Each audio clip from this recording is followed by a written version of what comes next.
peux descendre ces vidanges à la cave? C'est quoi? C'est vidange. Ah oui, c'est vidange. Eh bah quoi, tu as l'air de tomber de ton jus. De mon jus? Mais je comprends rien là. Ne t'inquiète pas. Ce sont des expressions francophones. Les vidanges, en québécois, ce sont les ordures. Et tomber de ton jus est une expression belge. Bienvenue au pays de la francophonie. Le francophone est une personne qui parle français. Oui, comme moi. Pour toi, le français est ta langue maternelle, celle que tu as apprise en premier.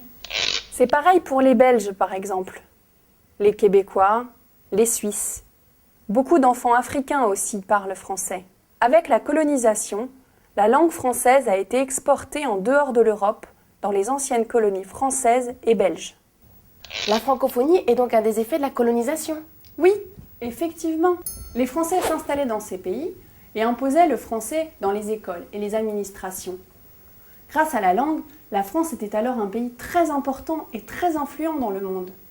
Aujourd'hui encore, de nombreux pays africains parlent le français, comme la Côte d'Ivoire, le Sénégal. C'est là le Sénégal sur la carte. Il y avait beaucoup d'autres colonies en Afrique. Oui, mais aujourd'hui, ces pays sont indépendants vis-à-vis de la France. Oh, c'est fou le nombre d'expressions différentes. C'est une vraie richesse la francophonie. Et puis certaines expressions, qu'est-ce qu'elles swingent. Ah, comme tu le soulignes involontairement, l'anglais a pris le dessus sur le français. C'est devenu la langue la plus parlée dans le monde, notamment dans les échanges internationaux, ce qui montre la puissance des États-Unis. La France aussi est puissante, non? Ah, mais pas toute seule.